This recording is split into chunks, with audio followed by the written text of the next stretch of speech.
the bowels of One Half Radio Plaza at Life Media Studios.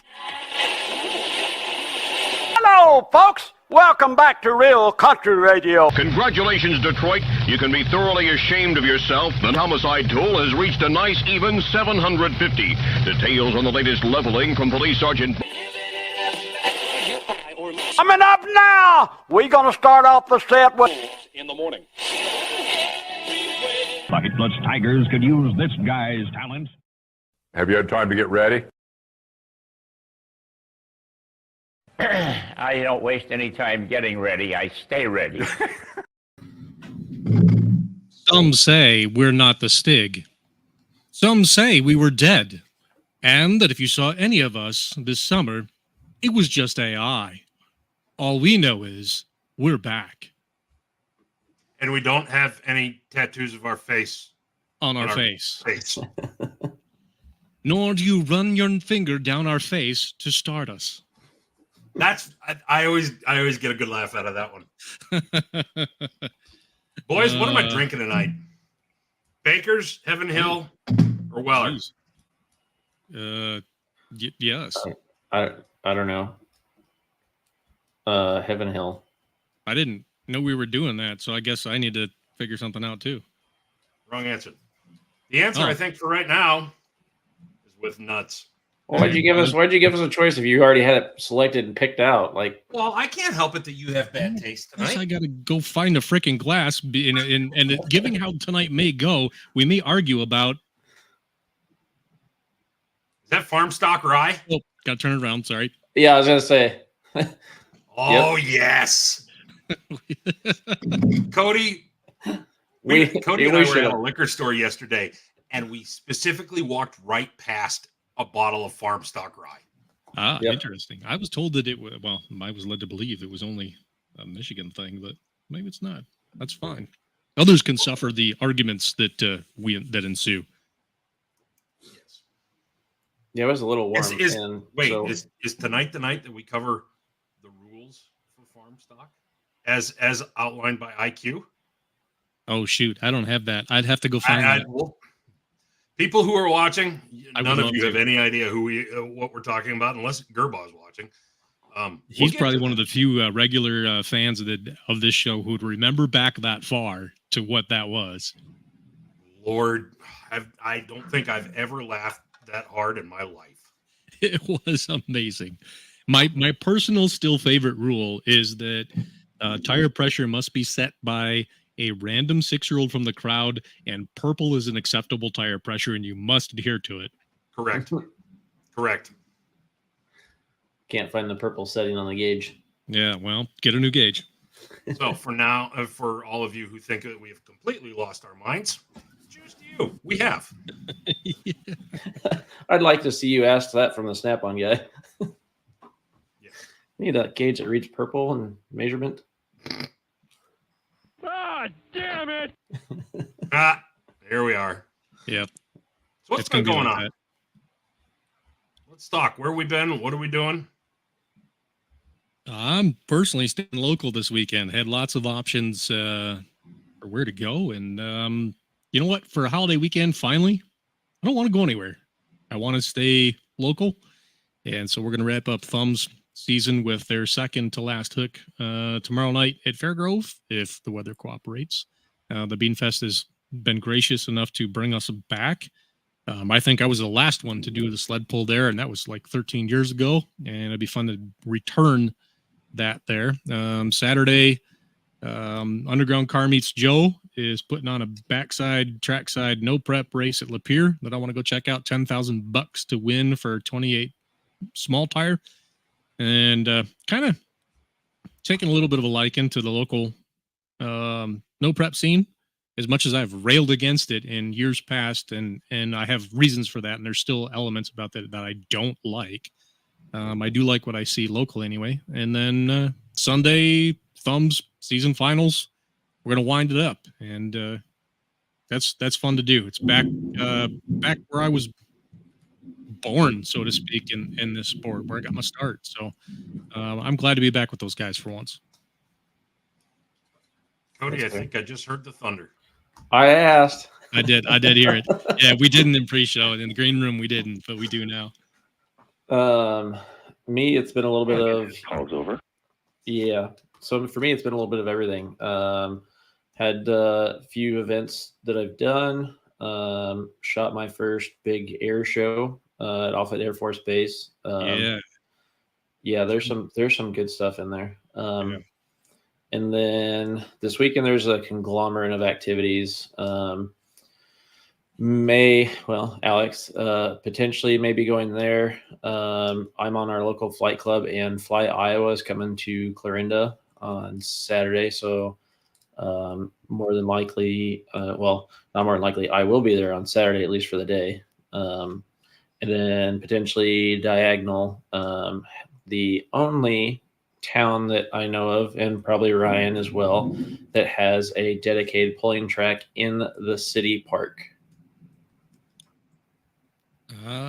Sparta, Michigan might be the only other one that I can. Well, Yeah, no, I can name others. Minden City, Michigan. I can name some others, but yeah, there's a few. All right. Well, it's the only one that I've been to, put it that way. So, but they always have a good show and a good turnout. So, hello, lady. Miss you, Amy. you too. You too, Ron. Hey, Ron. I saw Ron yesterday. Wait, hold on. Esden, hold that thought. You saw Ron yesterday. Matter of fact, I did a video with him. Oh, Went out to Farm Progress. Oh well, okay. First time, you will get this. He told me it was the first time he'd been out there in 40 years. I can believe that, and I can also understand why I missed it. And he was there with Near Pass, so I got to meet the Near Pass boys. That was Doug fun. and Dan both. Yep. Awesome. Yep. And Ron, that video is that video will probably go up on our socials here. I don't know, next few days. I'll tag you. That one was close. I'll say it's nothing bad, just rain. I'll mute between things. I'm glad you got to meet them. Those guys. Yeah, there's a reason I missed it because of what Cody's about to experience. We had some storms go through here, and yeah, I had 42 hours of darkness around here, but is what it is. To this question, I have been asked by multiple people.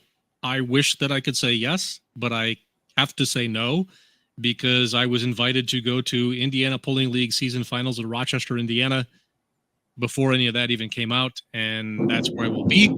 And on top of that, I get to finally work with Alan Washburn when I get there. And Nashville's going to be sweet. It's going to be awesome. But a chance to share a mic with Alan, I decided. Yeah, and that's also where I'll be. Esden, I'm sorry. I would love to be there to watch things shake out with all the classes. I know there's going to be a few nice battles there. At least I'm hoping there are, but I'll be in Indiana as well. So is that the first time that you've shared a mic with Alan? I've met him. I've spoke with him multiple times, going back years, and we just never been able to put it together. And I'm blessed to be able to do that. That'll be cool. That's awesome. Yes, Eli, I will be at Smiths Creek and at Merrill. Yep, that'll kind of wrap up my local season. That's and awesome. Alex, to answer your question, if you're still watching, I'm not going to make Bethany. I am taking care of the one-armed bandit. Kara had carpal tunnel surgery yesterday, and so she's rolling around with her hand all bandaged up. And yesterday it was, we need to go home because she put pizza in and she can't cut pizza one-handed. But we got home. I got that text from her. And we got home and it was cut and was like, well done, Kara. Well done. Sure. She's not going to be shredding a guitar anytime soon, I guess.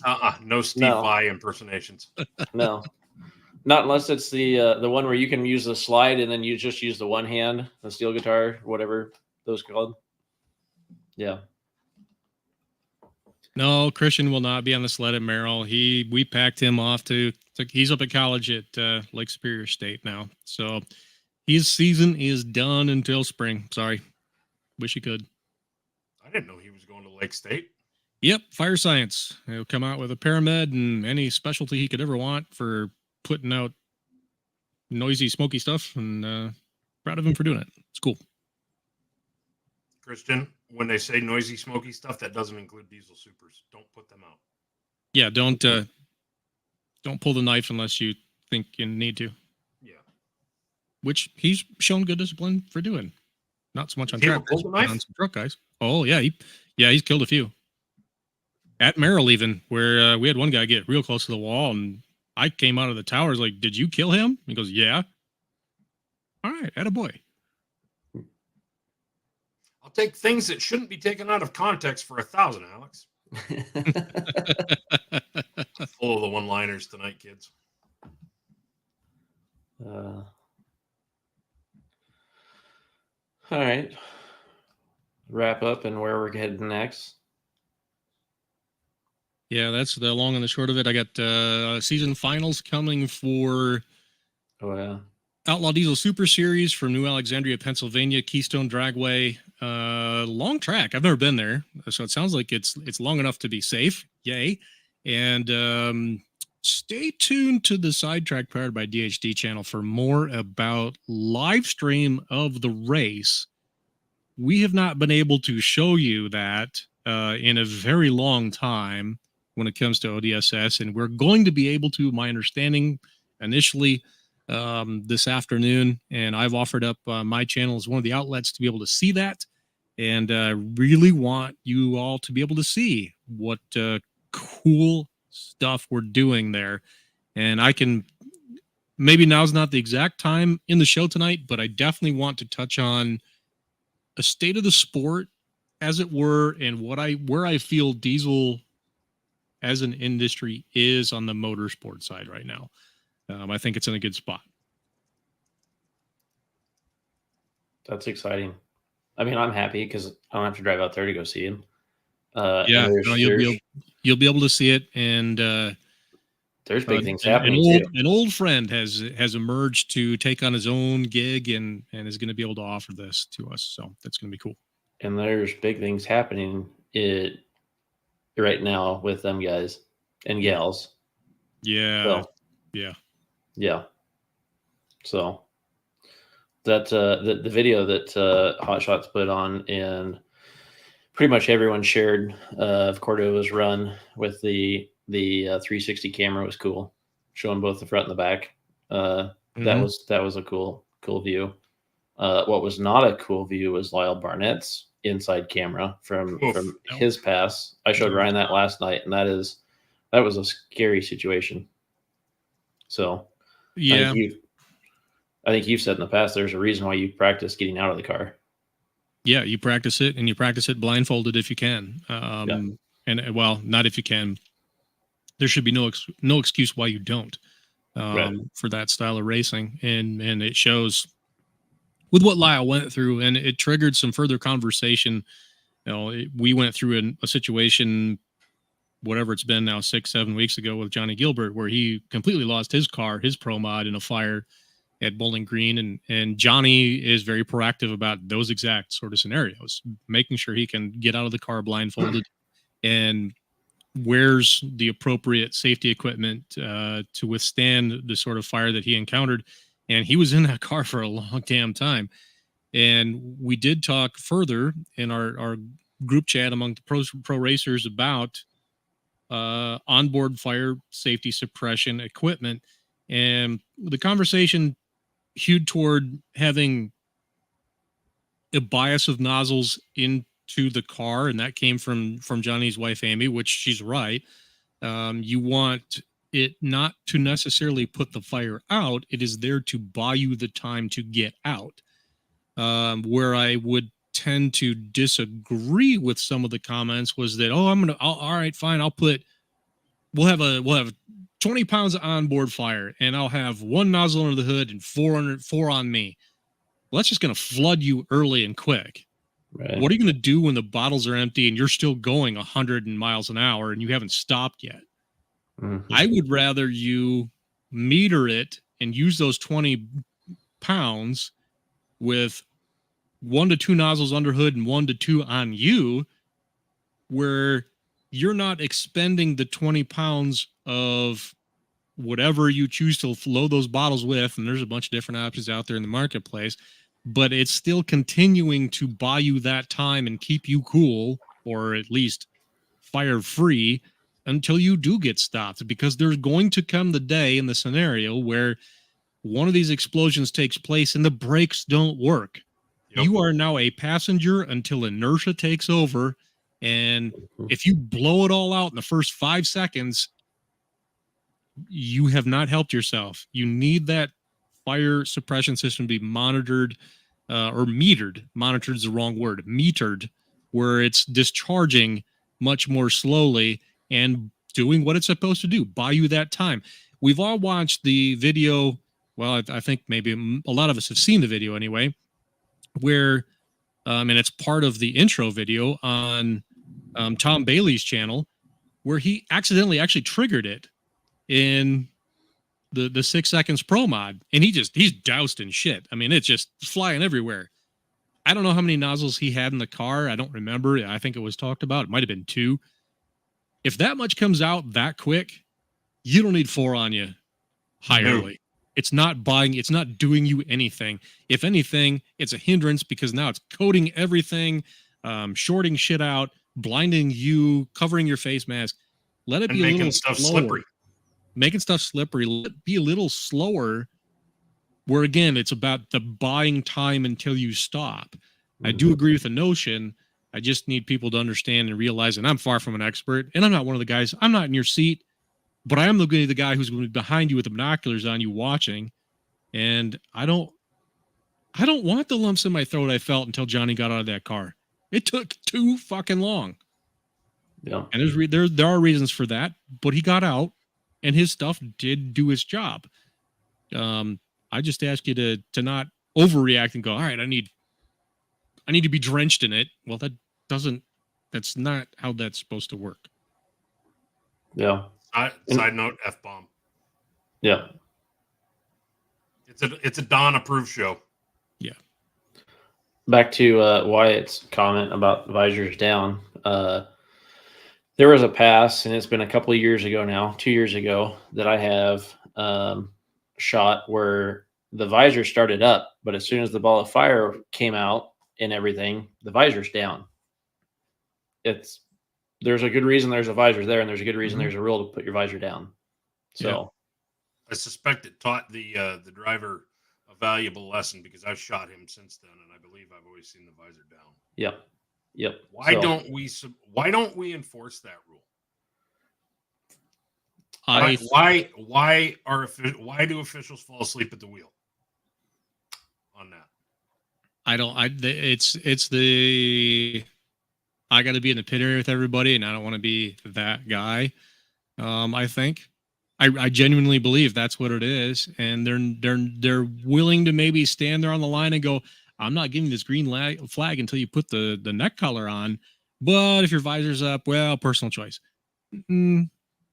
That is a scary thought when you're taking pictures and you're following it down the track and see the neck collar hanging on the edge of the roll cage. Yeah, and we all have. Right. But I mean, it's just like, yeah. Signal them and do something. I'd like to see starting line flagman be a little bit more stringent with that idea, because in our sport, on the sled pulling side, take it away from drag racing, let's bring it back to sled pulling. Fire's the big thing.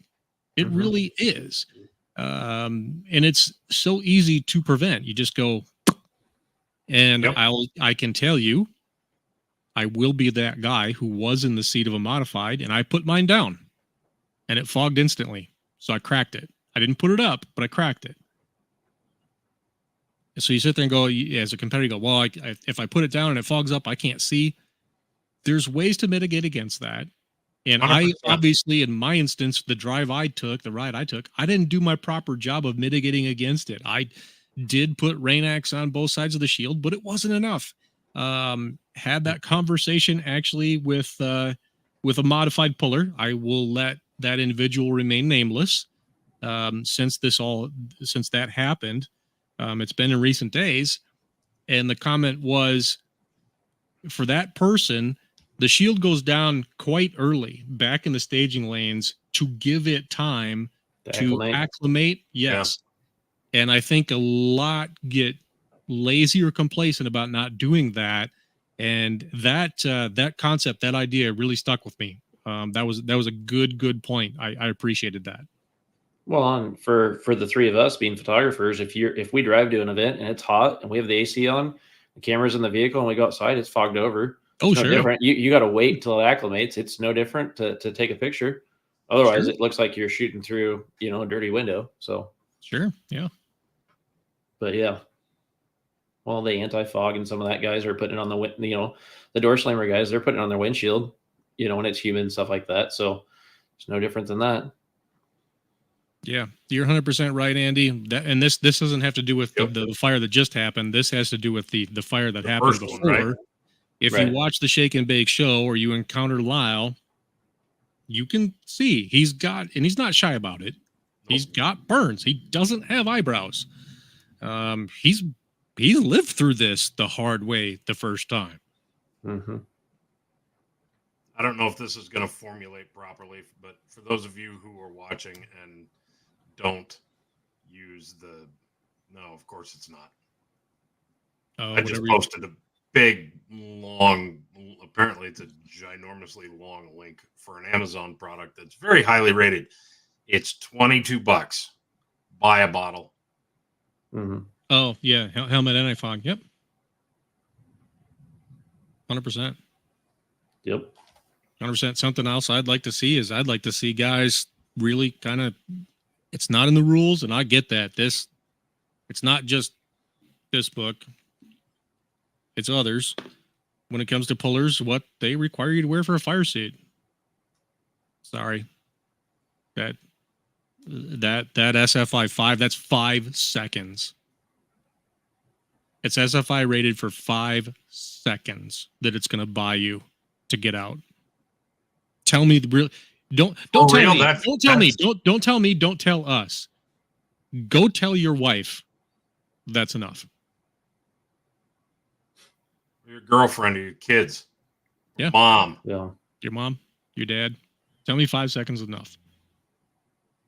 The suit that I had that I've actually now sold, it was up to a 15-second spec. It was a quilted 3-layer, not the one that I see so many wearing. And it was a 2-piece, and I sold it because I didn't like that. It meant there was a gap right in the middle of my entire body where if I got snagged on anything, it could get lifted. And there's a alcohol funny car driver who can't drive anymore because he tried to climb out of a car with one of those suits on, and it lifted up on him. And he's alive. It saved his life, but he'll never race again because of the injuries. It's not worth it to me, man. I will spend way more money than what I spent on that one to get another one that's 1-piece and way higher rated.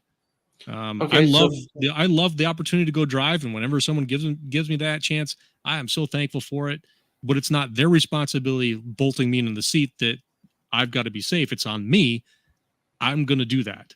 So this brings up a point, but before I get to Kyle's comment here, should there be requirements of like recertification on suits?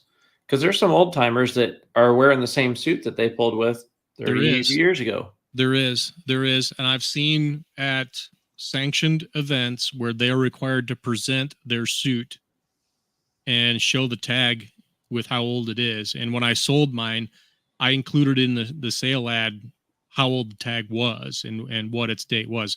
That is actually a rule. Whether or not it's enforced or checked, that rule does exist, and I have seen it enforced. I'll just go ahead and say it was an NTPA show. I've seen it enforced. Yes.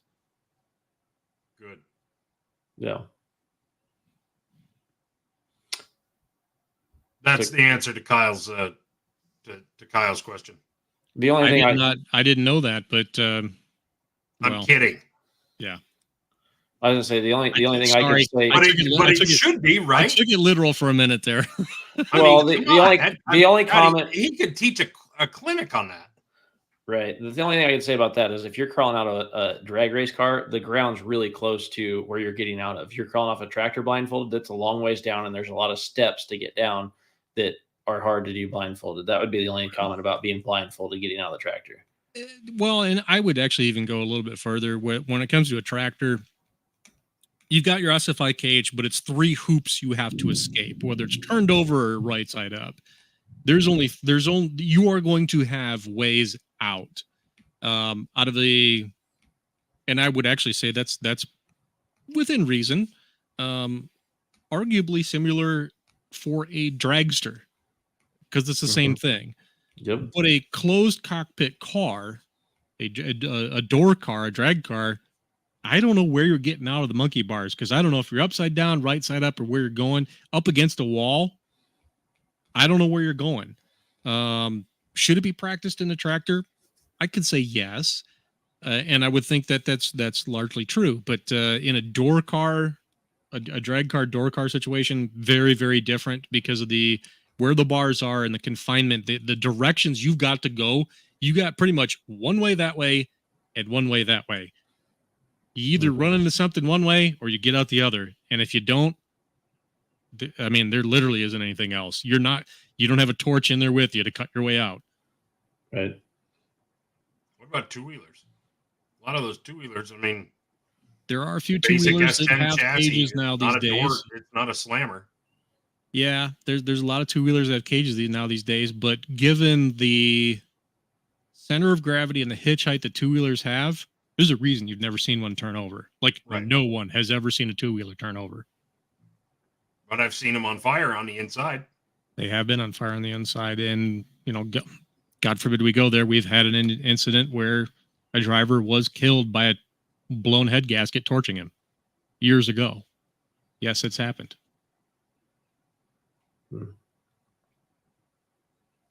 All right, so now that we've completely we brought it way down here. Jeez. Yeah, we've completely burned the mood down, literally and figuratively. Yeah. Well, hey, we're back. What did you expect from us? Bullshit? I mean, you want us to lie to you and everything's wonderful, sunshine and butterflies? Yay! Yeah, you know what? Post that video of that hot farm at 78 degrees on the takeoff with no wheelie bars. Yeah, let's Post not it do that. everywhere you can. Yeah. No. Should we get into that? Have it, and we can't allow it anymore. Should we get into that? We haven't talked about that. It was a big thing 4 weeks ago. Mm-hmm.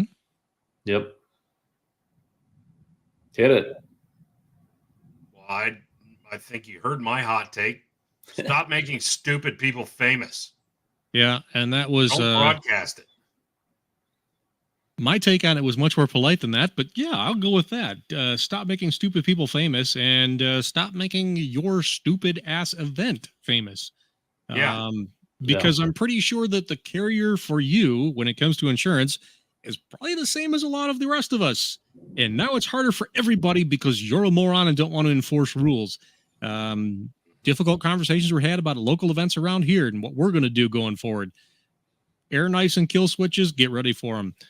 Wheelie bars, yes, it's coming. Are we going to check your hitch? We always did, but get ready for it to be more stringent. We can't be... Look, I'm just old enough to remember the cowboy days and think that it is cool to see.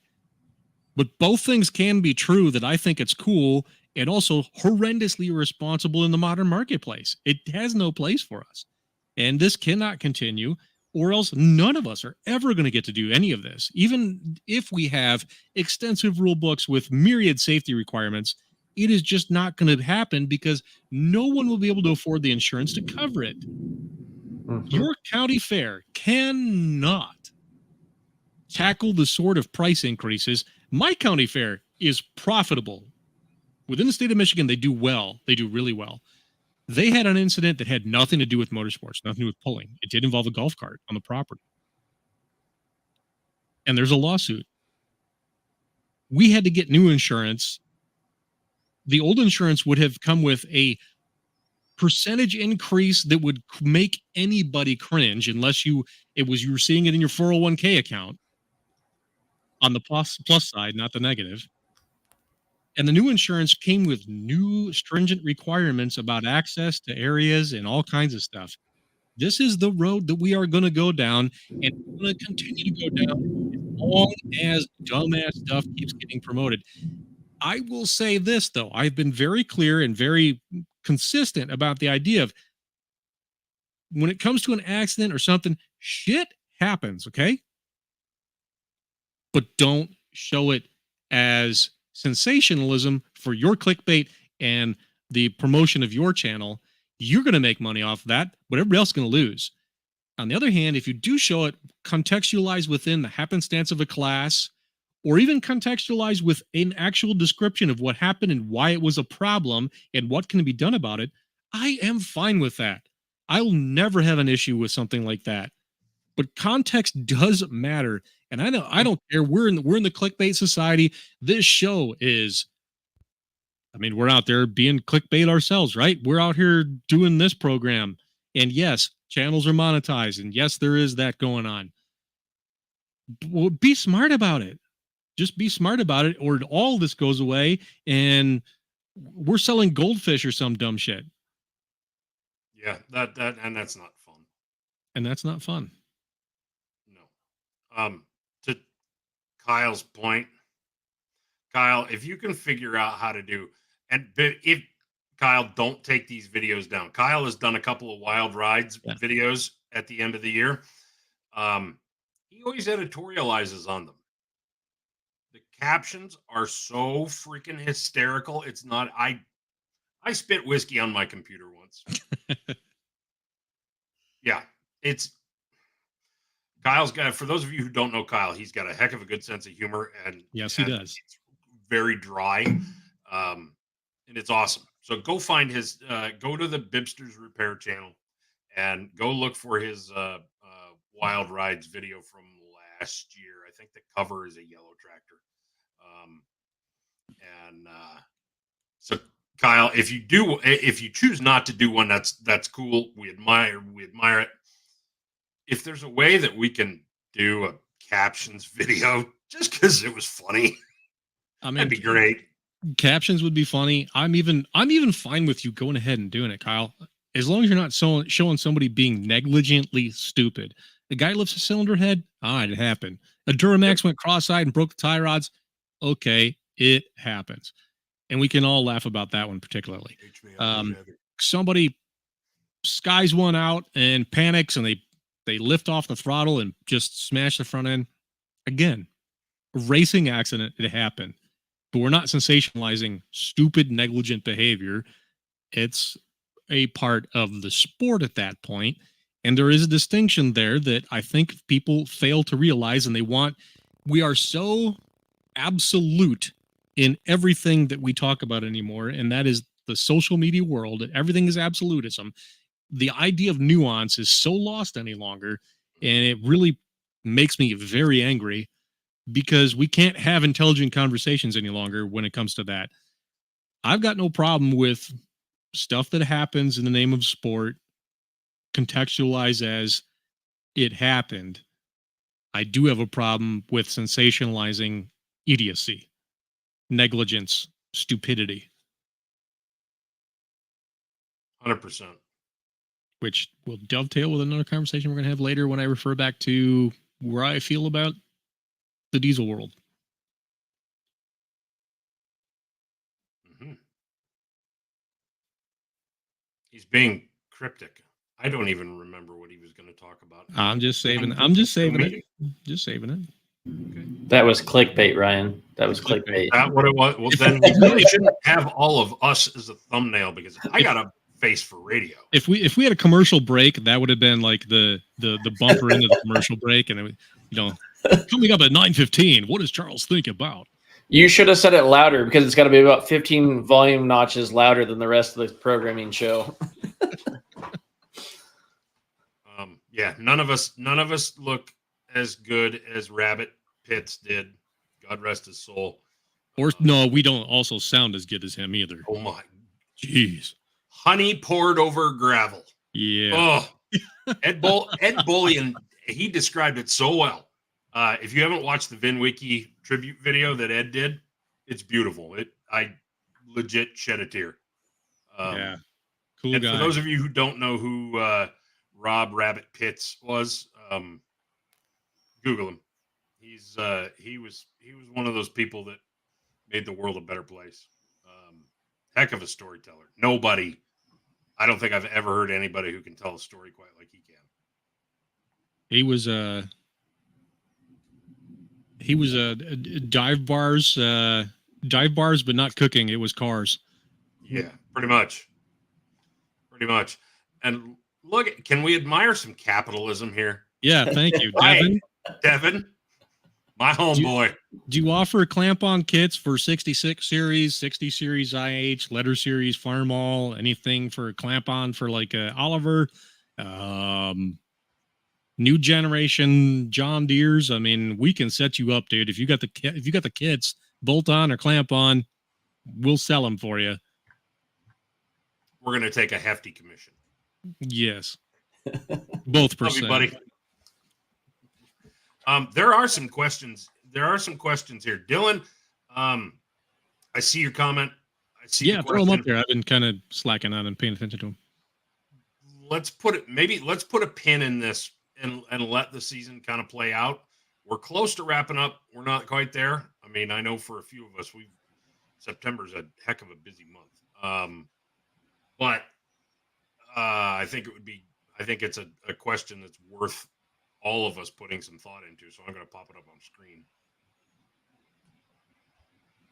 So, and I'm going to say, let's put a pin in this, and Dylan will come back to it. Yep. Remind me, text me. I think you've got my number. Text me if we don't, and we'll bring it up next show or two down the road or whatever. Yeah, that'll be. Yeah, we're not quite there. We're not quite done yet to where I necessarily can fully flesh out that thought. I've got some initial impressions, but we're not there yet to where I can tell you. I don't know what this is about, Eli. You're going to have to give us some context. Oh, I do know what this is about, and actually had some conversations with some people. So, you know what? To go with that, let's have some visuals. Let me go over to my other screen here. We had a situation. I was at Shy Diesel Extravaganza. I was not there for this. This was a Thumb Tractor Pulling Association event at Metamora. This is actually a really cool venue if you ever get to go. The track is on a hillside behind. It's the Lions Club, I believe. Hillside at the bottom of the hillside's a track. Lions Club's on the low side, and then the pits are above it. But then on top of the hill behind that, whichever night it is, Friday or Saturday, I don't remember which, maybe both, they do a hot air balloon launch. I mean, like 80 of these things take off. You want to talk about atmosphere at an event? It is so cool to see. Great deal to go see that thing. But this year, and I don't know if it was new this year or last year, again, because I haven't been there. I've been at Shy. They turned the track around, and they're running it east to west now instead of west to east. And I asked why the turnaround, and it had to do with the passageway for pedestrians, fans, whatever you want to call it, out on the east side, and offering them access to maneuver out there. And so that sort of makes sense to me why they turned the track around.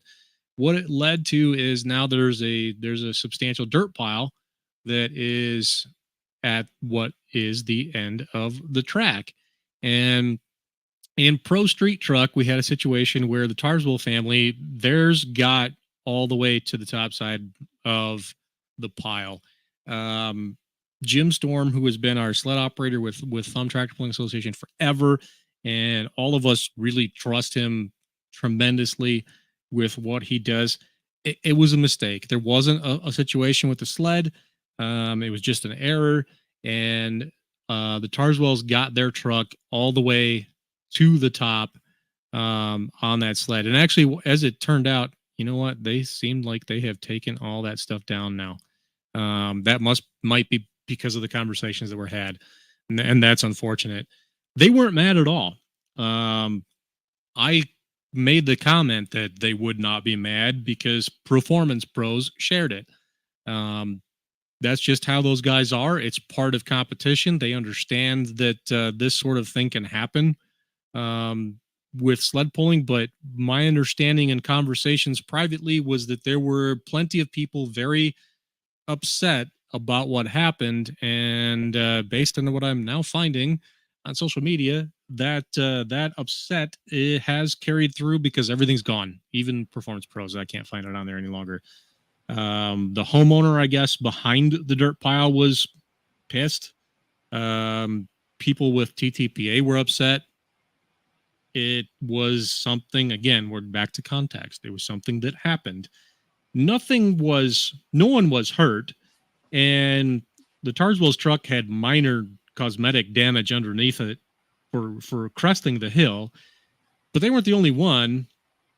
In Street Diesel later that night, Matt Budzanowski put his truck on top of the hill, the same as the Tarswells did. I have not spoken to Matt, but I don't think that they have seen the same sort of backlash that to their happenstance that the Tarswells did. And I think it's unfair. I think it's unfounded. It was just something that happened.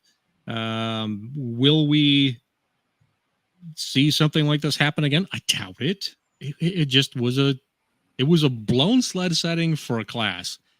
A rare mistake from a man who largely gets it right. And I am willing to defend the honor of Jim as a sled operator. I'll take that to the ground against anybody. It was just an oops. Simple as that. And did the crowd love it? Absolutely. They went nuts from what I heard. Is there anything fair about being angry with the Tarswells, the association, the sled operator, or anything else about what took place? Absolutely not. That's obnoxious. You want to make a thing and make a fault over a non-accident? It didn't happen. The truck got to the top of the hill, but there was no crash. There was no one hurt. There was no accident. This is Tempest in the Teacup and Mountains Out of Molehills, and I really kind of feel like a grotesque overreaction for those who are saying that it is a problem. No, it's not. No, it's not. It's part of the sport. It happened. And the people that be thankful that the people involved in it had the decades of experience that they did, both in the sled and in the control of that vehicle, to maintain their wits about them and handle the situation in such a way that it didn't turn into something. We didn't Dukes of Hazzard a truck into somebody's backyard. So yeah, that's kind of where I'm at about that one. Okay, flip side of that. Why would that be any different than somebody hitting the sand pile and knocking over the Jersey barriers at Louisville?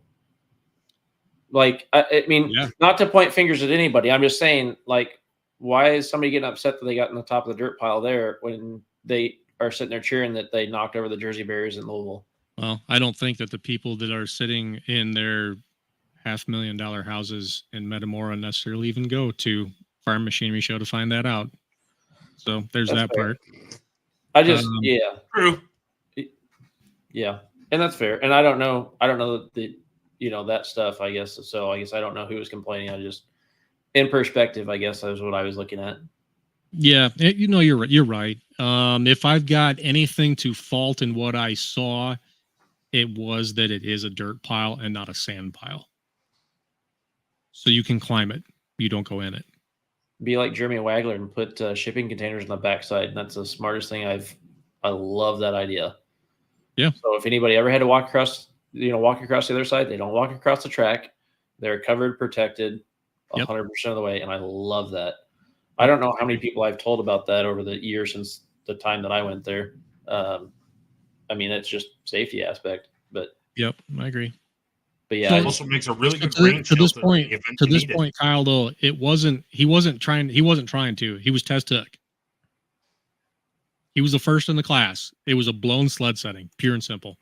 It was not intentional. He wasn't trying to, hey, floating finish line, I'll show you. He was first hook. Mm-hmm.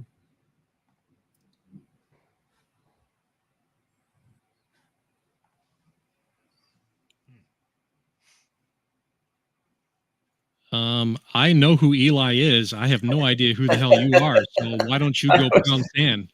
The sand that should have been at the end of that track. Thank you. Goodbye. I was just reading that comment. Stop making stupid people famous. Anyway, moving on. I didn't block him yet. I'll give him a chance to be a dumbass again. Then I'll embarrass him, Fine. and then I'll block him. That's fine. What would Andrew have done? Armstead? Uh-huh. Oh, he would have done what I Would would we have still done. have been covering our ears and praying his mother didn't hear? I feel like we would. And it was one of the most endearing things we loved about him. Anyway, sorry. Yeah, we both would have been jumping off the trailer that we used to announce from at Metamora. We would have loved it if Tarswell would have screamed to the top of that sled, and probably would have, if we had wireless mics, we'd probably have been running over there giving him a hug. Yeah. Drew wouldn't have cared if he had the wireless mic anyway. No, he just ran with the corded one until it ran out of until he had enough cord and it just ding. Yep. Oh, he just Like done the him- dog done running him and sentence. outrunning the leash and going, "Bleh!" Yeah. Just hand it to a spectator and keep going, and then get the story and come back. It'll be fun. Andrew never thought that far in advance. No, that would have been that would require planning. That wouldn't Yep. happen. That would have been out of context and out of character. Anyway, so moving on. What were you going to talk about? What was the thing that you were going to talk about that you were hinting at earlier? That You hitting at me? yeah, you, Yeah. Captain Cryptic over there.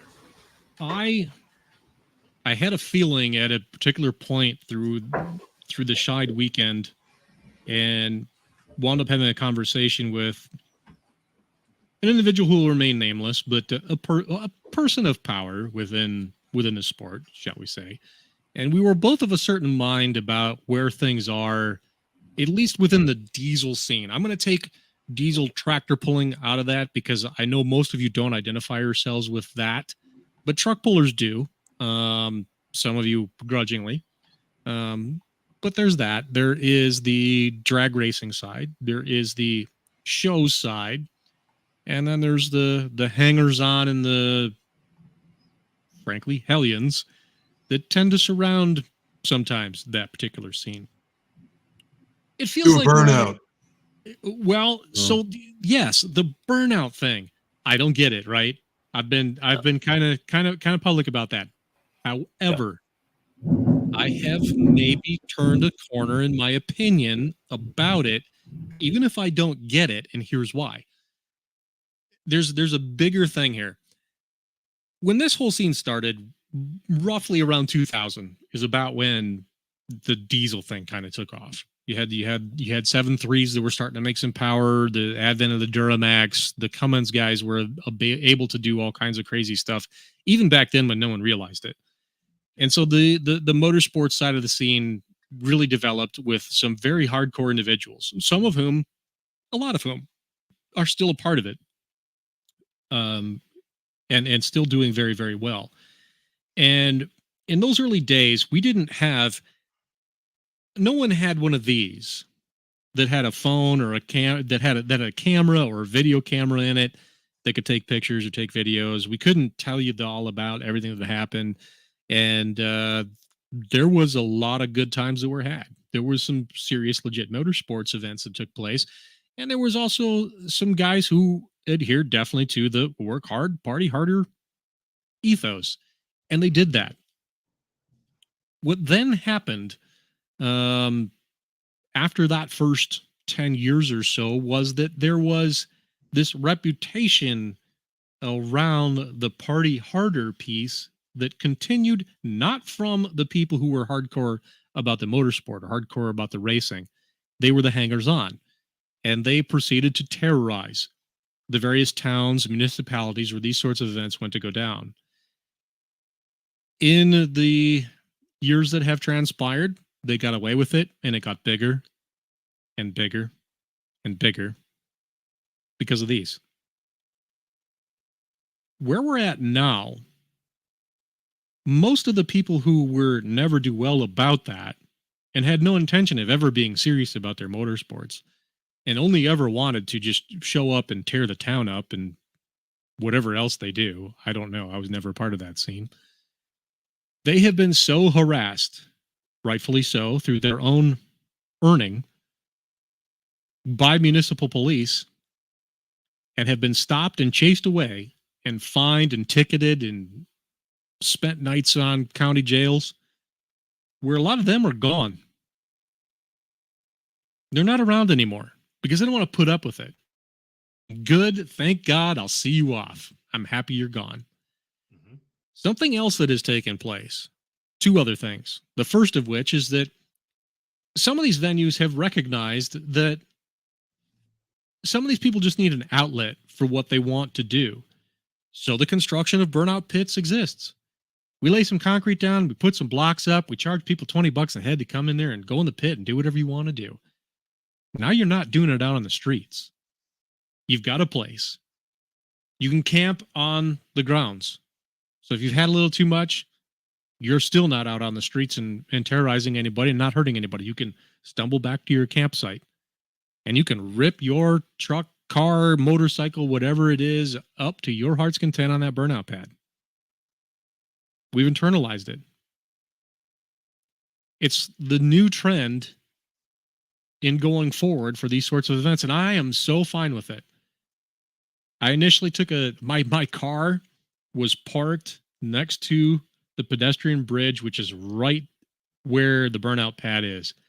And I got to a point Saturday night, I'm like, man, I kind of want to get that thing out of there because I don't know who's going to be around it, leaning on it, what they're going to do. I just want to move my car. I wandered up in there, and yeah, there were people being loud. Yeah, people having a good time. I didn't see anyone out of control. It wasn't my scene. I'm too old for that now. I'm in my 40s now. Like I can't. I'm not 23 anymore, and that's okay. I don't need to be. I was able to move my car. All was good. Everybody had a good time. The other thing that I see going on is that those same hardcore guys who partied their ass off when they were young, they've grown up, and those who didn't go off to raise a family or start a business, and there are plenty of those who still have a peripheral place in the sport, but have kind of stepped into the background because of what they're doing now, which I totally respect and understand. That's part of coming of age.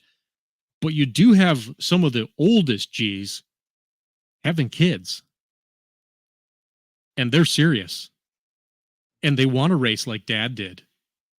And you know who's most serious about it that I see? It's the girls. It isn't the boys.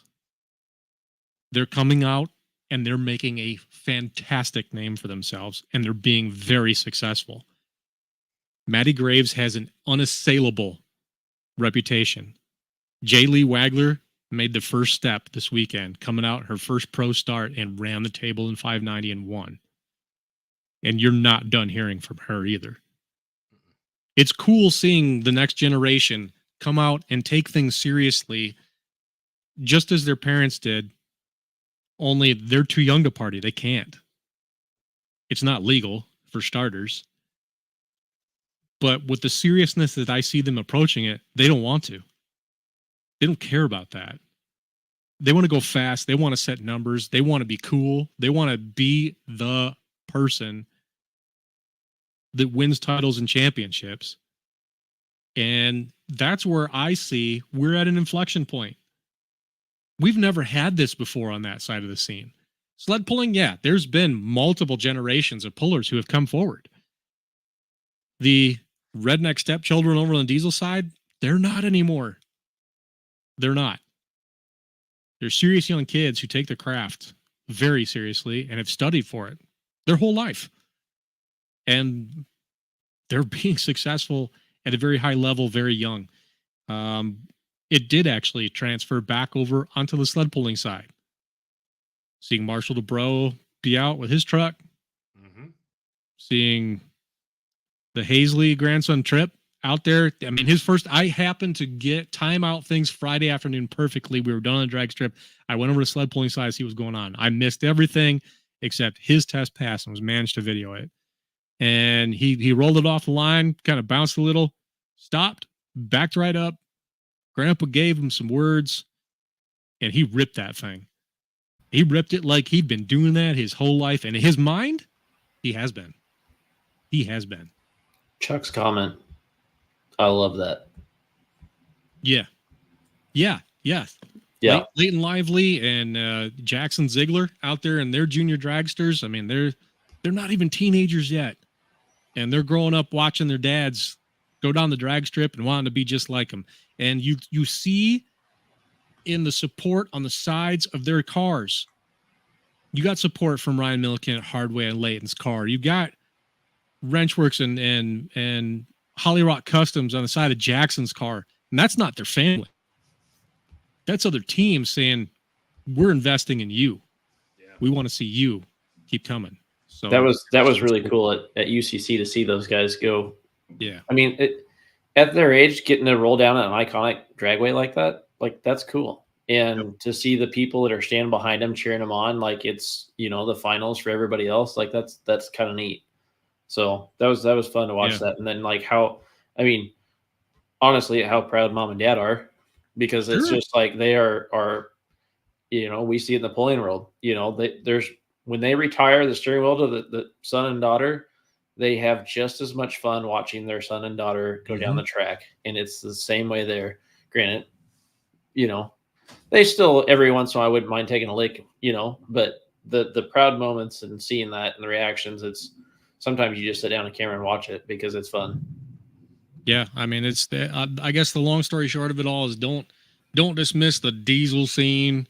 If part of it isn't your thing, like burnouts aren't my thing. The show truck part, it's not my thing. I can respect a cool build, but it's not my thing. But don't think everybody over there is a D-bag, because you're going to find out going forward, probably aren't.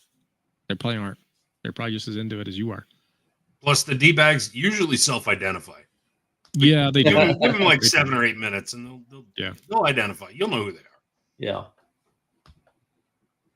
I-29 Dragway just put in a burnout pad, by the way.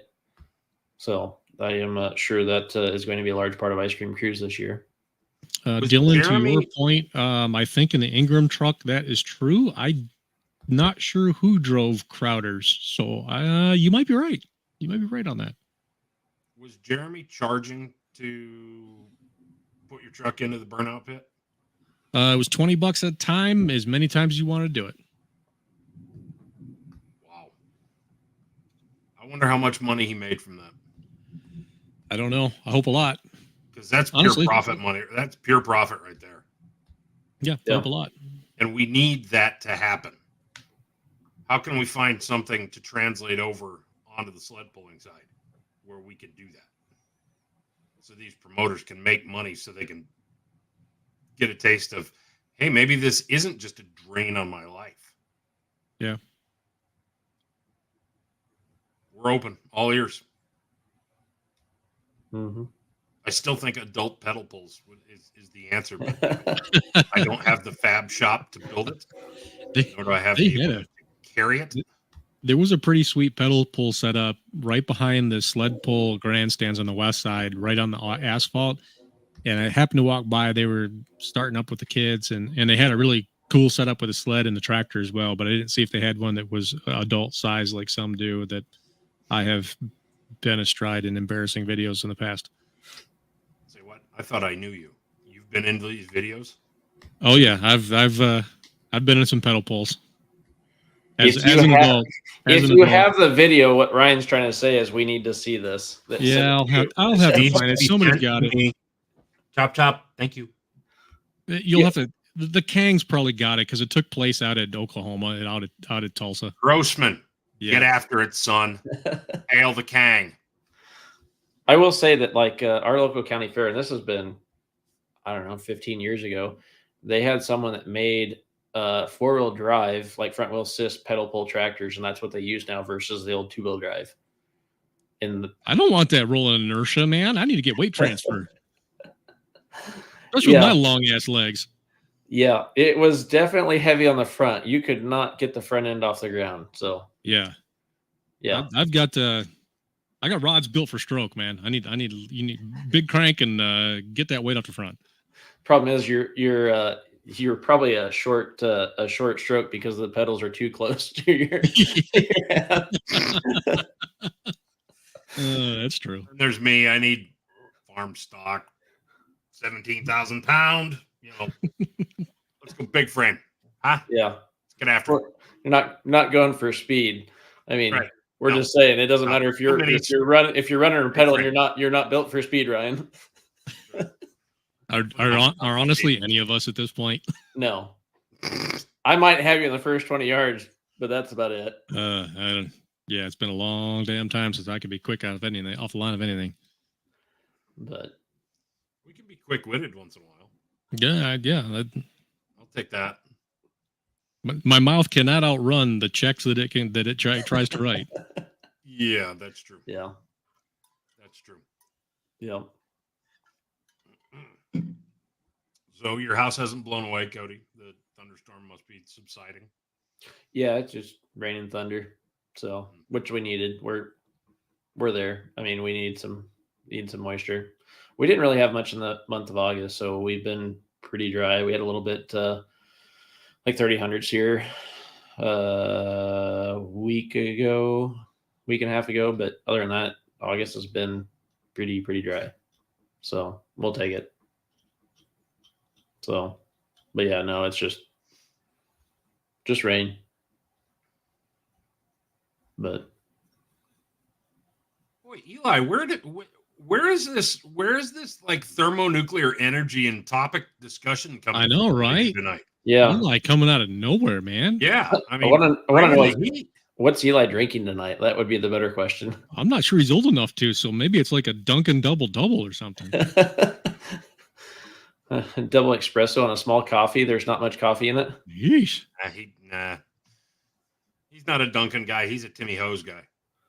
Well, yeah, actually, where we're at, Eli, yeah, it's probably more a Tim double. That's right. That's right. We $20 a bits and a double, eh? Yeah. Yeah. Those are cool, though. It would be so cool to see more of them here in the States. I know there are still people who are trying. And Kevin with little 4BT, they're trying, but it's having a heck of a hard time getting off the ground. At least So as far as I know, maybe you guys have seen more, but no, that's not what I've seen. But to bring his point, like, why is the car scene and pulling not a thing over here? Is it just because we don't have enough of them to begin with? What do you mean cars?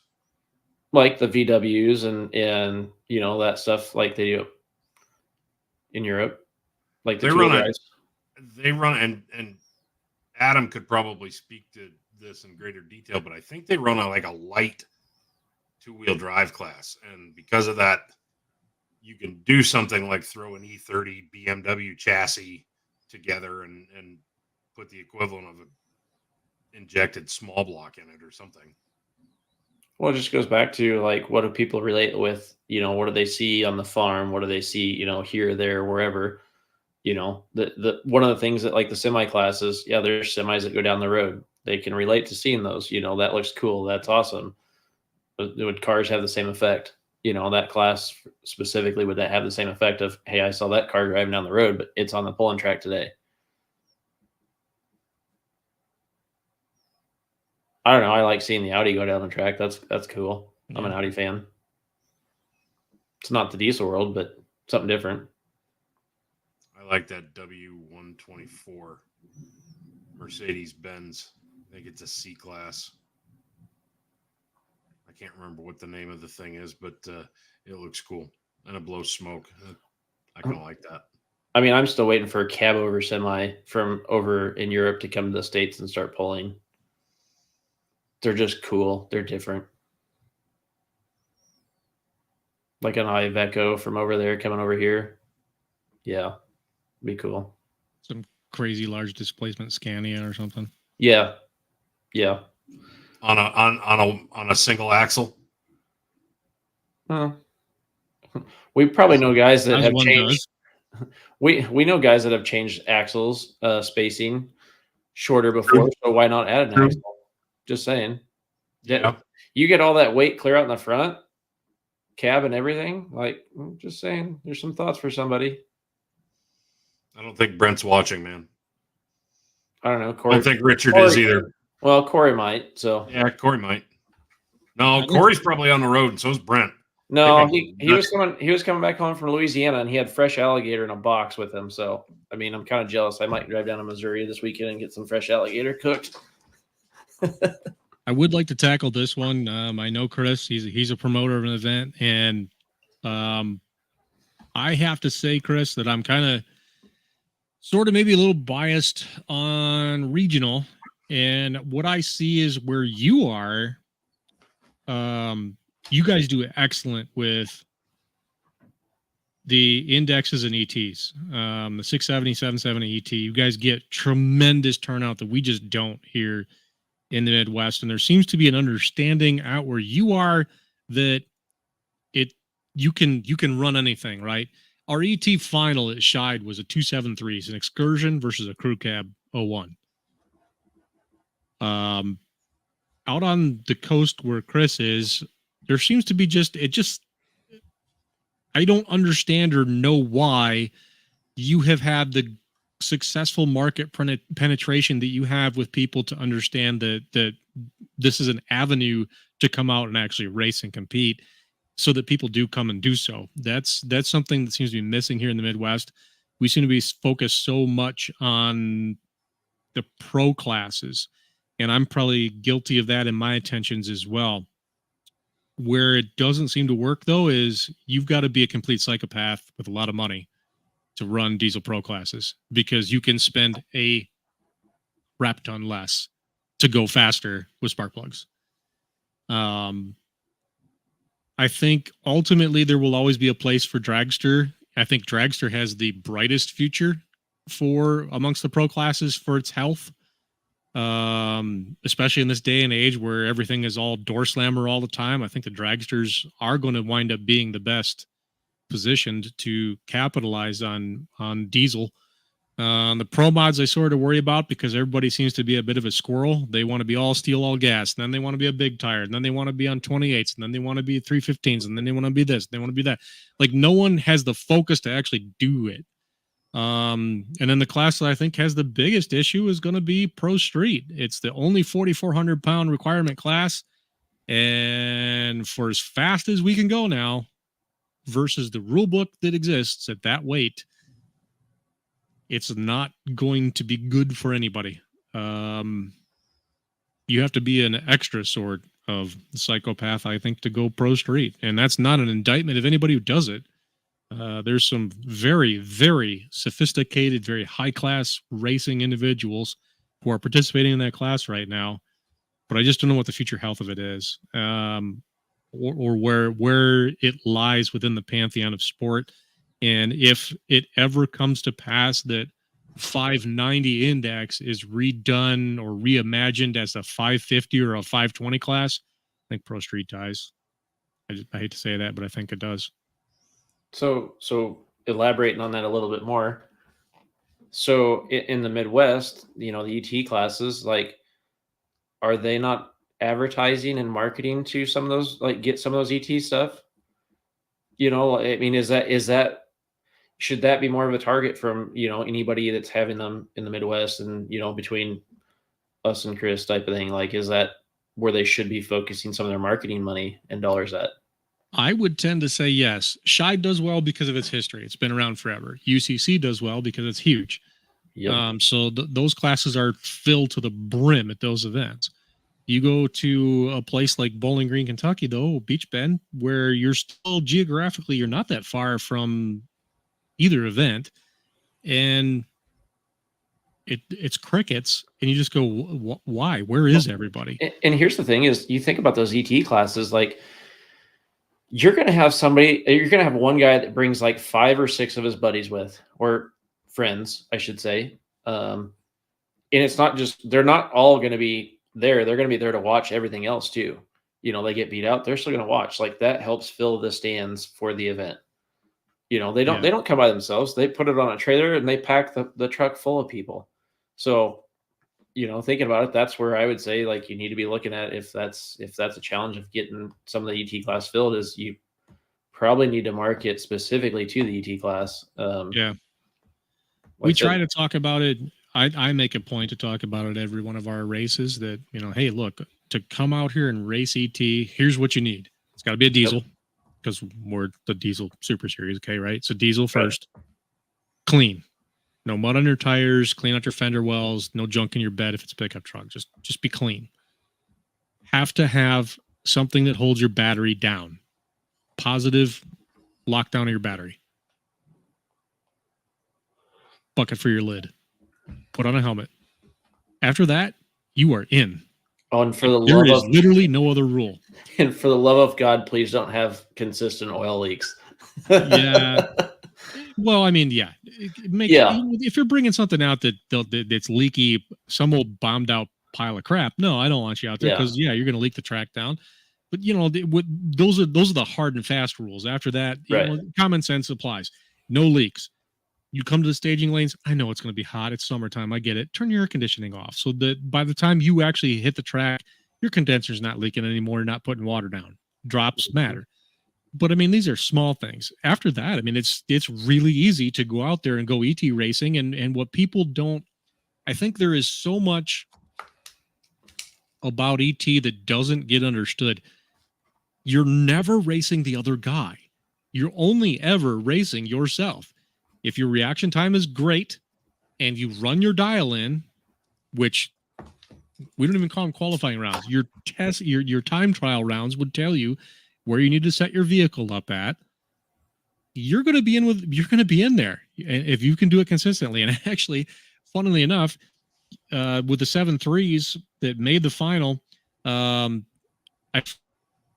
forget the name of the gentleman that won with his excursion, but his opponent was Robin Ridgway, who has run Tony, her 7.3 truck, both with us and with NHRDA on the West Coast numerous times over years. And she won several races, I think a couple at least, with NHRDA out on the West Side this year.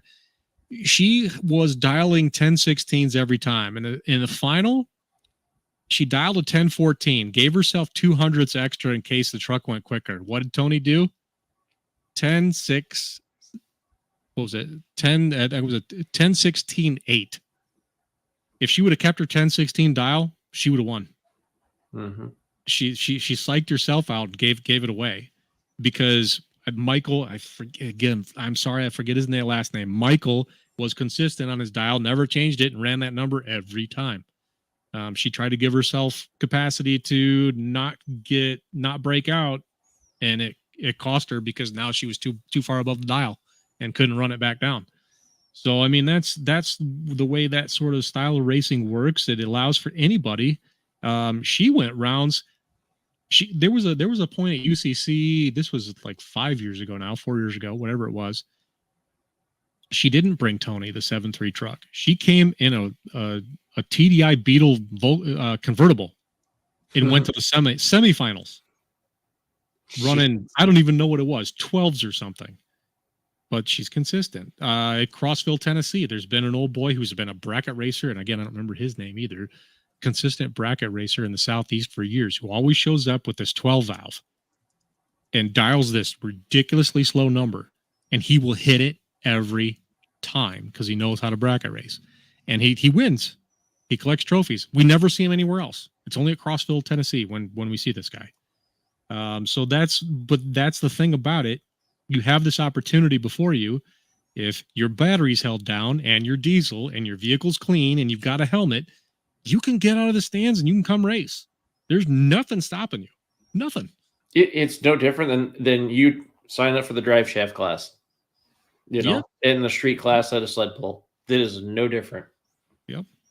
So I had a buddy that tried for the first time here like a month ago. He took his second gen manual down the drag strip and he kind of liked it. So I'm trying to convince him, like, hey, one of these nights when you're not working and doing stuff, let's go again when I can be there. Yeah. So David, we have had this conversation, myself, Derek Rose, Tony Burkhardt, Eric Merchant. We've talked about trying to do a diesel race in Michigan. And here's why. Could we do it? And could they host us? You bet. Here's why it won't work. We've already got 2 races in Indiana, and now we've got one in West Pennsylvania. We need to go somewhere else. We need a race. If we're looking for a new venue, someplace else to go within ODSS, and I don't know that we necessarily even are, I would like to see Joliet or Gateway at St. Louis be the option, because when you come up into Michigan, you've got to go around a lake to get here, and you're adding hours for a Midwest race when there's already Midwest races that exist. I'm not saying it can't happen outside of the ODSS series. It certainly could. But it's also going to take somebody to spearhead it and do the work to, yes, Eddyville would be an option. Somebody's going to have to take the initiative, though, to get it sponsored, to get it paid for, because it does cost a fair bit of money to bring this series in. I'd be more looking towards some of the Western venues where we could maybe entice, even if we go south a little bit, and entice some of the Texas guys to come and play, because when they come, they're competitive. So that's just my first early thoughts about it. We've got enough. I think, if anything, another direction we could go would be further out into New England. I mean, Snyder Performance Engineering has been so generous and gracious to step up and book New Alexandria outside Pittsburgh for the season finals. Would I love to go to Maple Grove and make it closer for the East Coast and New England people? Yes. But, we're in North Carolina. I don't know if we're going back to Florida. We'll see what happens with Tennessee. We're in Kentucky. We're in Indiana. So I'd like to see a little bit more further west, honestly, than Michigan. Be a part of the series. And yeah, selfishly, would it be great?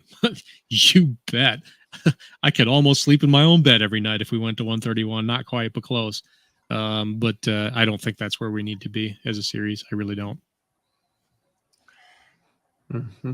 I stand by my suggestion for Eddyville. Yeah, we can all just crash it at Bryce and Stephanie's. They literally have land that butts up against the backside of the driveway. I'd be okay with that. Right with it. Or yeah, I mean, there's a bunch of tracks out that way. I mean, Great Lakes, Cordova, Flying H. There's places we could go. Flying H is they put a post Flying out H? there. They put a post about what's everyone think about running a long drag? So just run short track stuff. And yeah, Flying H would be great, because I mean, we don't have to ever worry about the quarter mile thing again with diesel. We just don't. We're going to be 8th mile forever because we're too heavy for the speeds we run. We're just always going to be 8th mile, and really the appetite is no longer there for quarter mile amongst any of the racers. We don't care. It's all of them will tell you. If I give you my 8th number, I will tell you what I'm going to run in the quarter at this point. I don't need to swing my dick that hard and blow my stuff up trying to chase a number out the backside. I've already proved my point at the 8th mile, Yeah. Yeah, David, they do. Maple Grove, you guys do have one. And I'd love to go back. Beautiful track. There's no good way to get back in there, but it's a beautiful track. It's cool, a cool facility. And the sound system, if you're an announcer, you want to go to Maple Grove. Everybody within a mile hears you, and I don't care where you are. There is no dead spots. You can be down at the scale, and you will hear every single word the announcer says. There's no need for a track radio station. Everyone hears. Absolutely exquisite what they got going on there. All credit to the Koretsky's too for their further investment. Cool place. Love going there.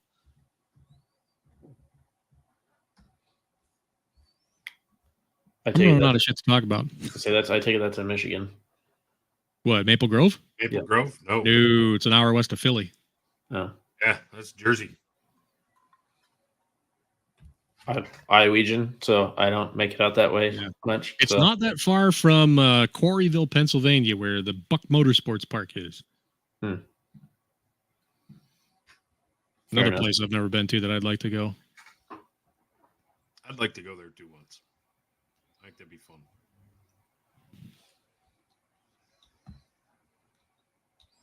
fun. Since you said you ran out of stuff. Yeah. Can we please talk about finally that Logan Sargent is out of Formula One? Well, can't say I'm surprised. Sorry. Nice knowing you, kid.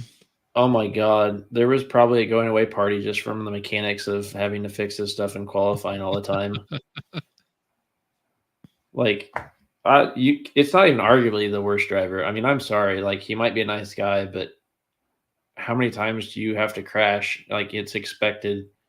And my favorite meme was some gal had put a backpack on her back and she's leaving Williams, and she's like, bye guys. And she runs into the plant behind her. Then she turns around, knocks over the vase and the other plant on her way out.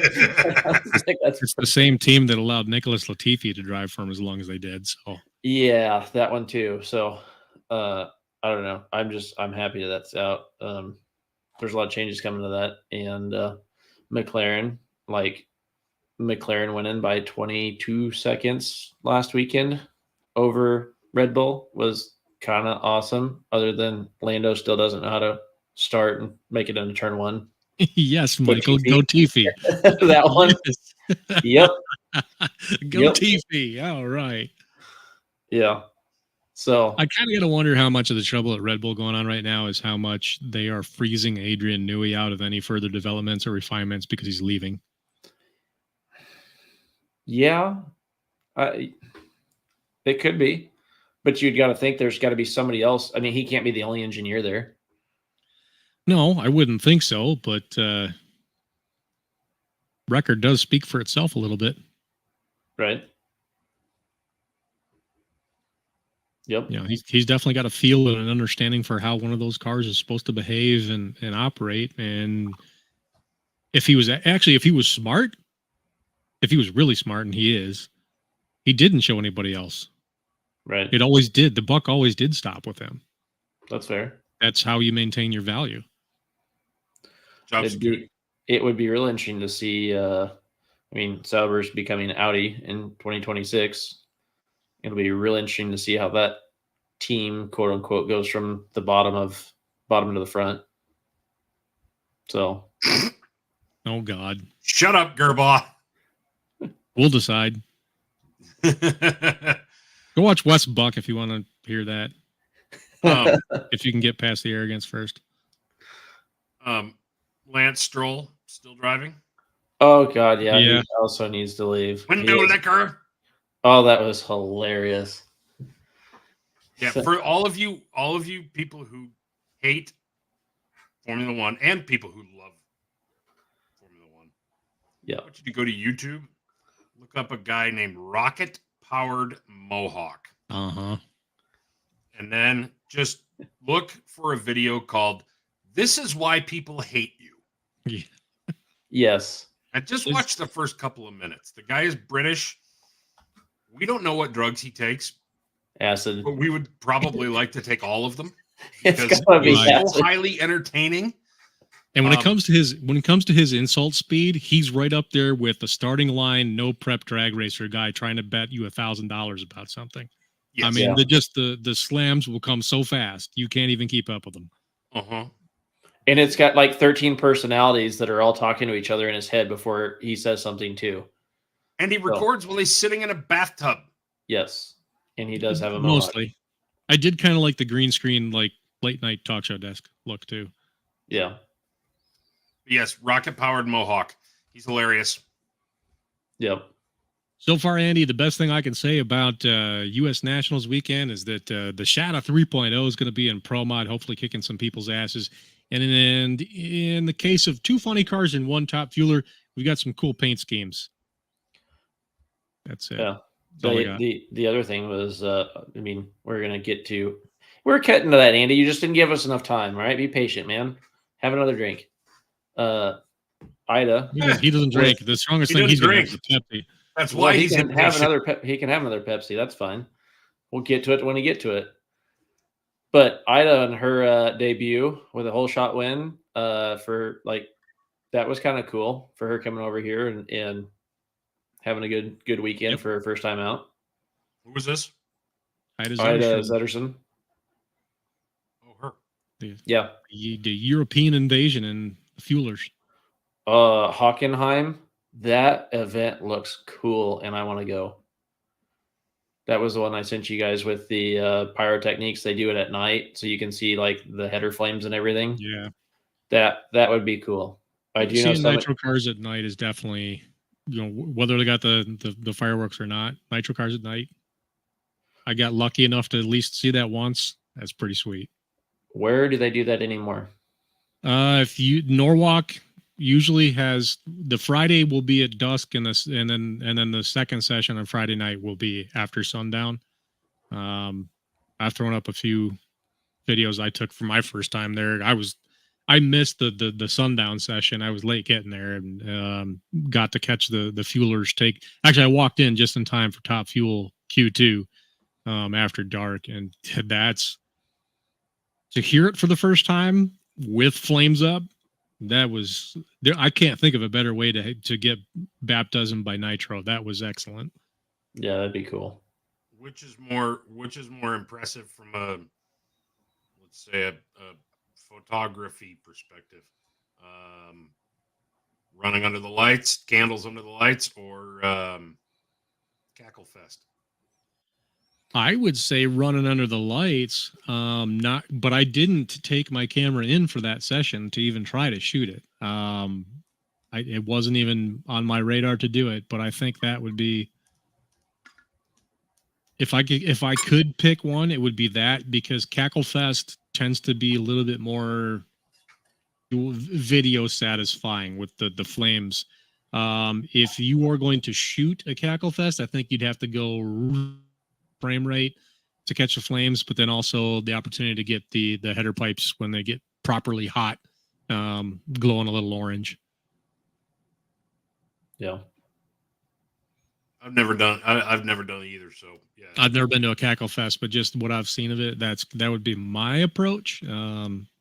Yeah, I'd rather shoot the cars being rocket ships with the flames up.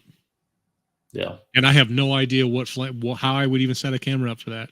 It's so different than anything else that we do. When we're sled pulling, we don't get the header fire normally, so you're tuning the settings for what ambient light gives you, and this is different. So I don't even know how to approach it.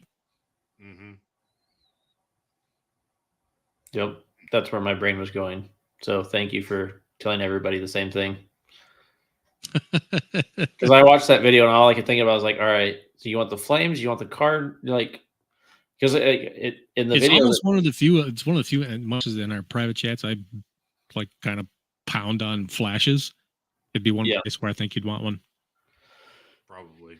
Yeah. Well, and the video that I watched that she shared from Hockenheim is it's like a dark track. Like there's not very many lights. It's like an ambient light for like what you'd have at a movie theater to make sure you get to your seat okay. Like so they can see that. And it's just it got my brain thinking about how do you shoot that.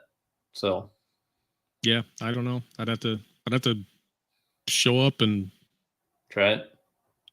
FAAFO, Yep.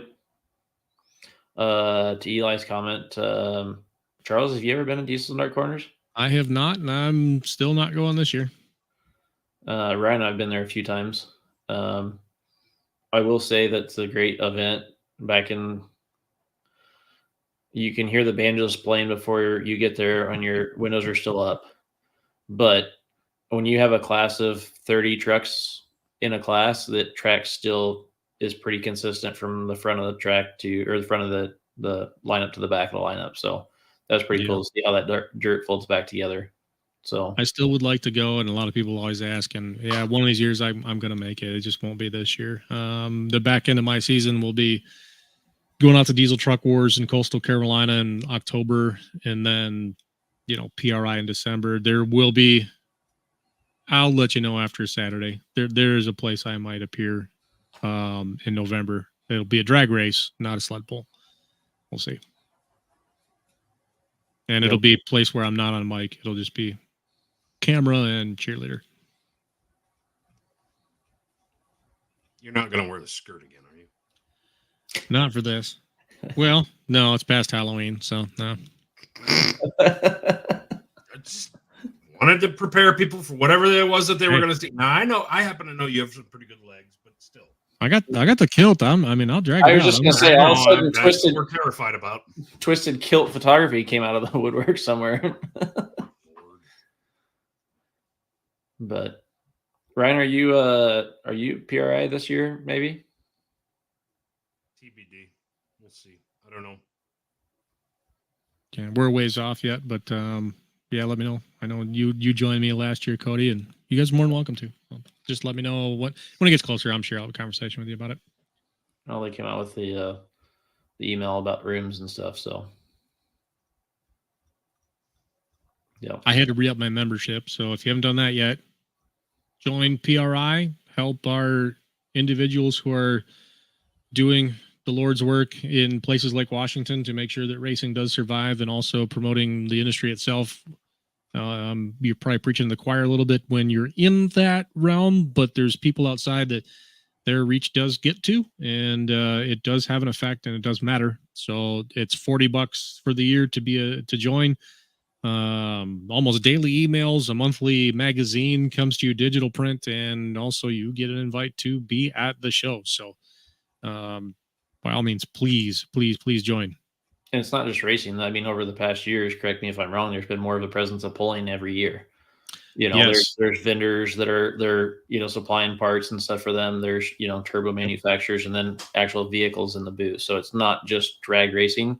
So those of you that are watching that aren't drag racing fans, that are just pulling fans, they do support that as well. Yep, I'd have to check and go see, but I believe it was this past month. Diesel Drag Racing got a pretty big feature in the monthly magazine to the tune of like 20 pages worth of it, and it was either the month or 2 months prior to that sled pulling. It was over 30, where it was a focus. So it's not just drag racing, roundy round, not just road course. Sled pulling they recognize that sled pulling is a big force, and in the slideshows and stuff that we're playing, like when we were in the food court concourse, what was it? Every sixth or something clip was a sled puller, wasn't it? When we were sitting there having something to eat last year, it was cool to see.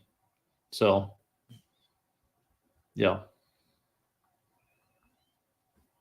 I don't know the dates exactly off the top of my head. I can tell you momentarily.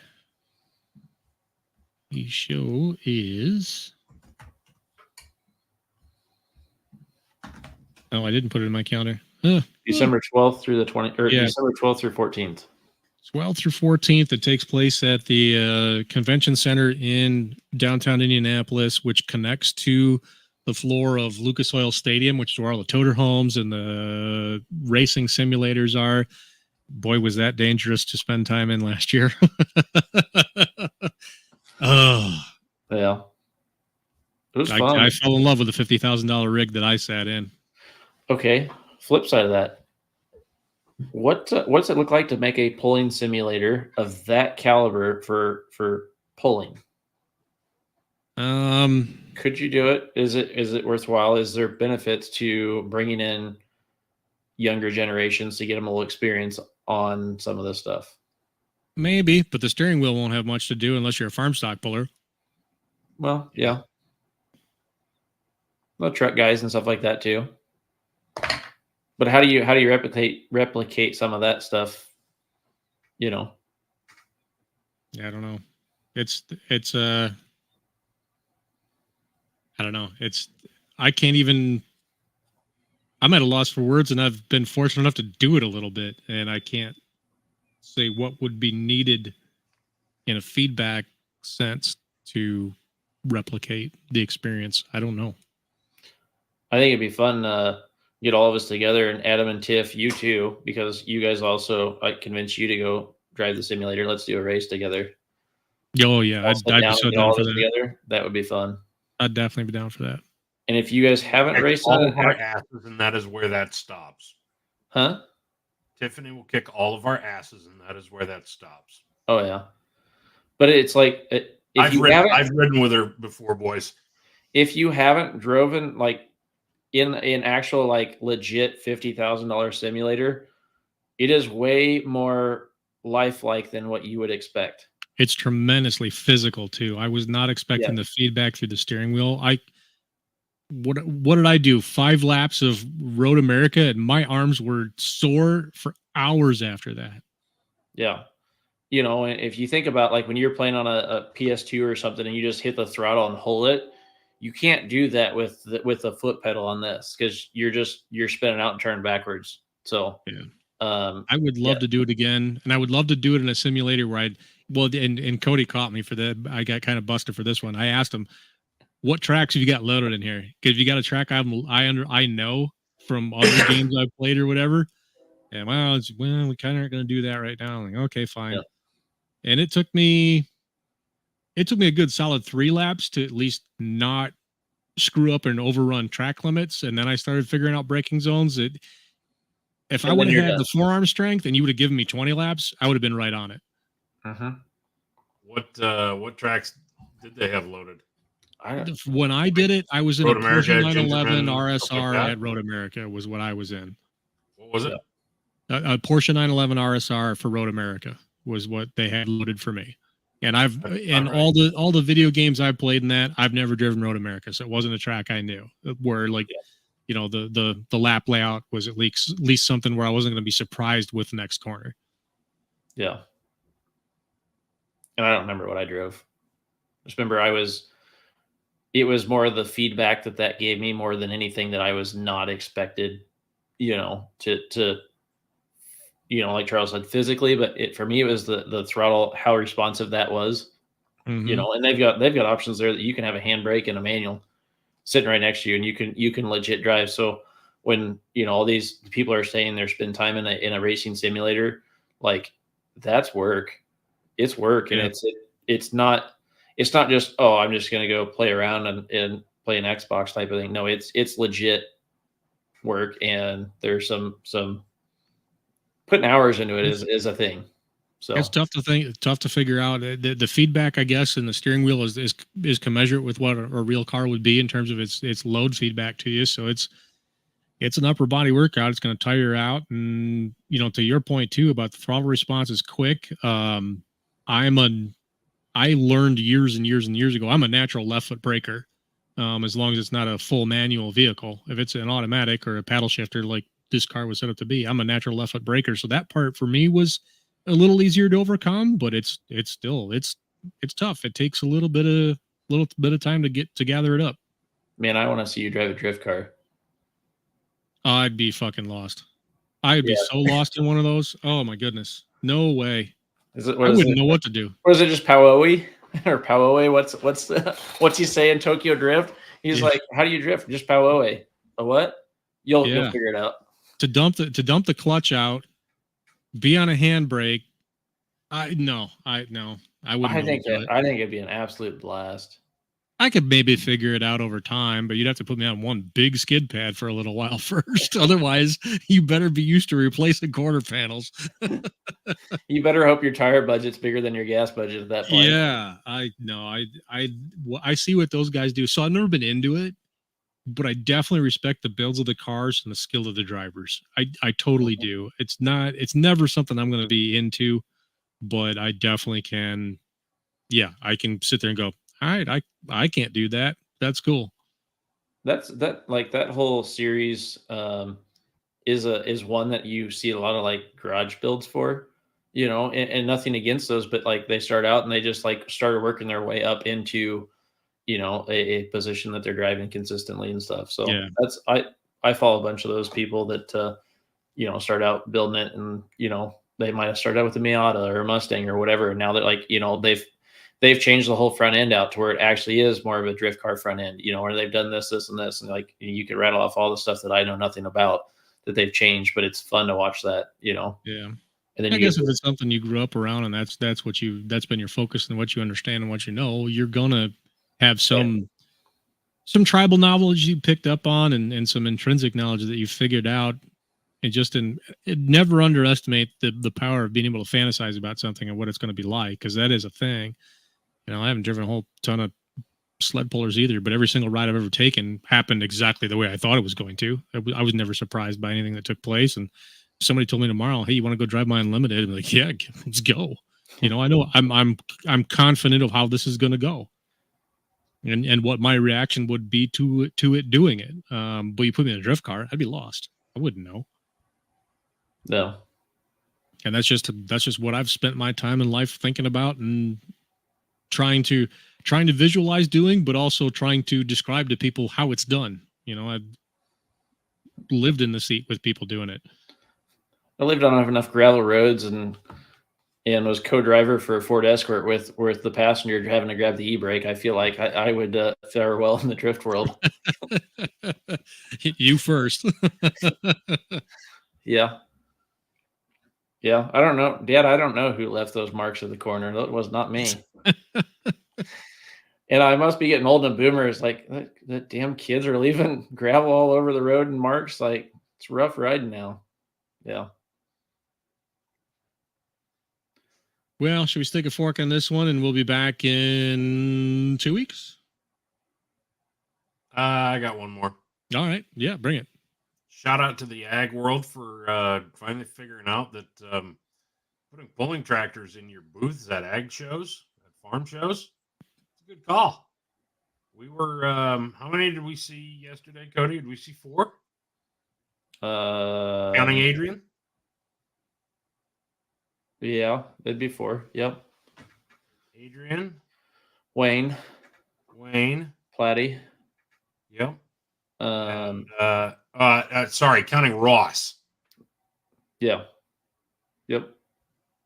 So, and Ross wasn't really part of the Farm Progress show per se, but he was. We went to a little after hours after the show, and the guys who were hosting had asked me if I might be able to, if I could help them, and I made a kind of a Hail Mary phone call to Ross Langmaid, and Ross the boss delivered. Mm-hmm. That was cool. And even got an Andy Clean certified sticker on the front weights. That's right. So that's right. Andy Pastor saw it, and he was pretty jacked. Andy, for those of you who don't know Andy, he's a success story, just a good dude, super good dude from Southwest Ontario. Developed a soap because he's kind of fanatical about clean equipment, and John Deere picked up on it, and now it's a part number in their catalog.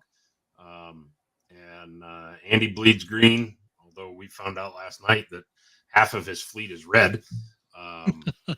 mm-hmm. I didn't know that. I thought I knew Andy half-ass well, and he told me that, and because I introduced him to Adrian Cox, and I said, "You want to meet a man who makes horsepower out of red tractors?" So this is your guy, and we got to talking, and Andy said, "Well, to be truthful, you see more of the green stuff, but half of my fleet is actually red." So I thought that was kind of neat. Mm-hmm. I don't know. Cody and I had a lot of fun last night at that after hours. It was kind of fun to meet some of the people who we watch on YouTube once in a while, and meet some people who have. Part of it is just catching up with them because we hadn't seen them for 2 years. Exactly. But we did meet a few new ones. For all of you who have followed the John Deere CTO position, and don't throw the hater comments in the comments. Don't do it. Both of us had the chance to meet him. I talked to him for about 15 minutes last night. Mm-hmm. He's a nice kid. He really is. He does have a passion to learn more about ag and tell the story. So, and tell you, give him a shot. He's genuine, and the family still farms and is related to ag. Just because it's not his avenue he took, he's still related to ag. So, nothing. Family is in the middle of harvest right now, as a matter of fact. Yeah, so nothing against him. So, but he's a genuine good kid.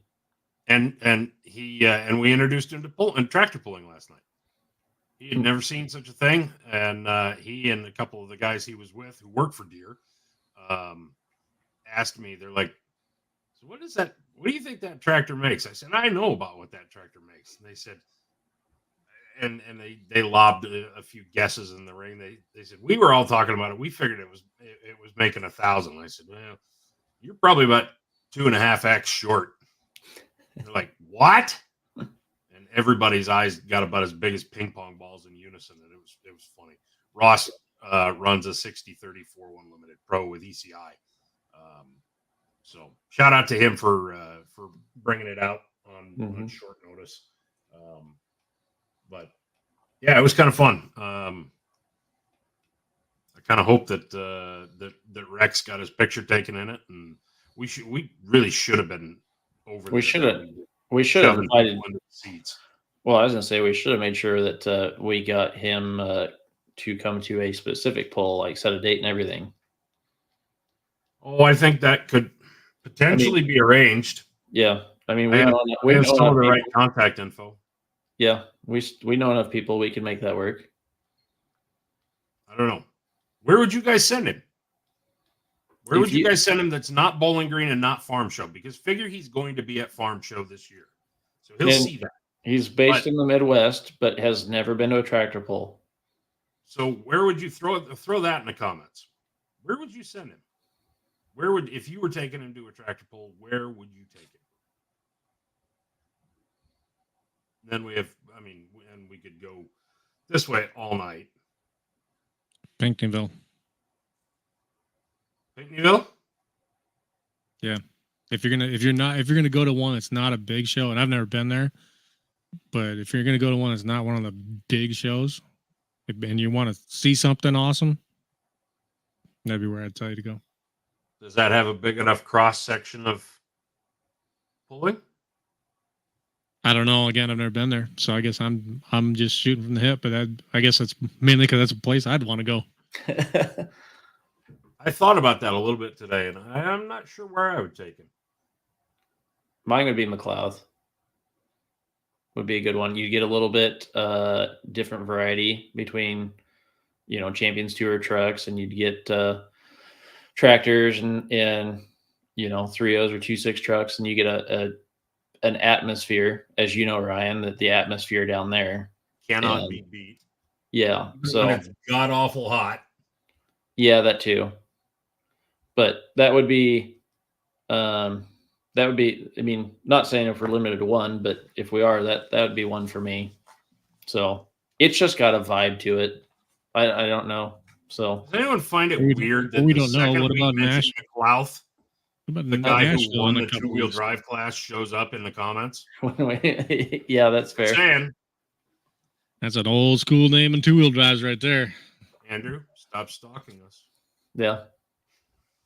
What about Nashville though? With what's coming up here next week? Yeah, the end of next week. Yeah. Farley's been thrown around in the comments multiple times. And I can see, and Wyatt mentioned because of the toy museum right down the road. Hard to argue with that. From a viewing perspective, there's no bad seats in the house. Yeah. You also see a heck of a good track. I don't know. I might be coming on board with that suggestion.